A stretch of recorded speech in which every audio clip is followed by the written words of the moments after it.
Teman-teman, pernahkah Anda bertanya-tanya mengapa peta Timur Tengah tampak seperti potongan puzzle dengan garis lurus yang seolah tak mengikuti kontur budaya, etnis, atau sejarah?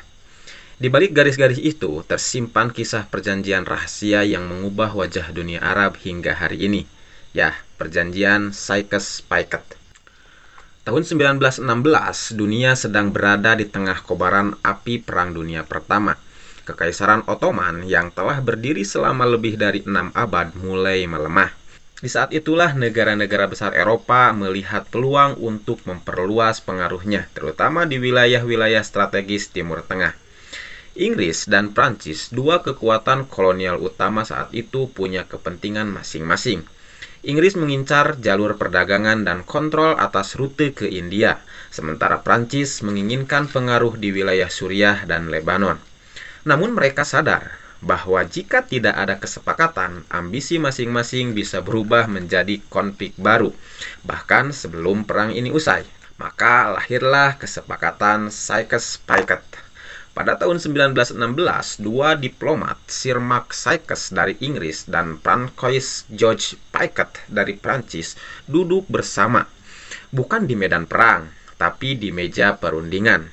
Hasil dari perundingan ini dikenal sebagai Perjanjian Sykes-Picot. Isi perjanjiannya jelas, namun sangat kontroversial.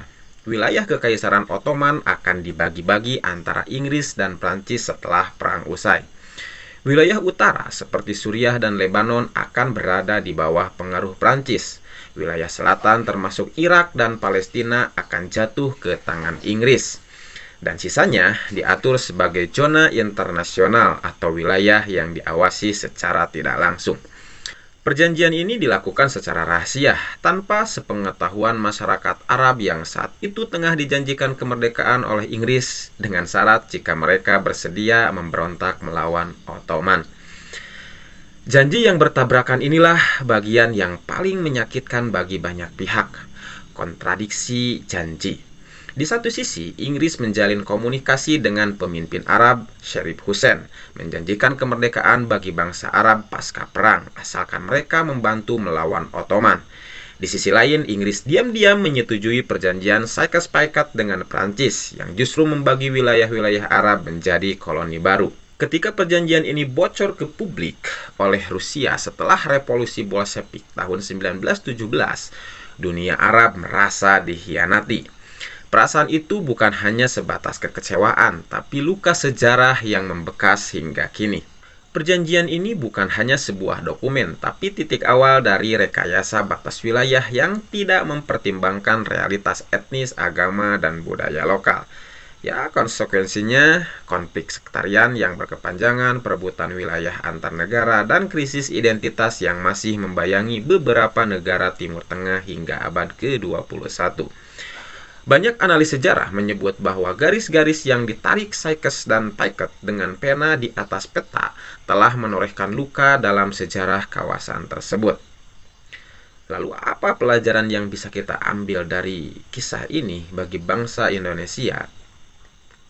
Perjanjian Sykes-Picot adalah contoh bagaimana kepentingan geopolitik bisa membentuk dunia, terkadang dengan mengorbankan hak-hak bangsa lain. Sejarah bukan untuk disesali, tapi untuk dipahami agar kita tidak mengulang luka yang sama di masa yang berbeda.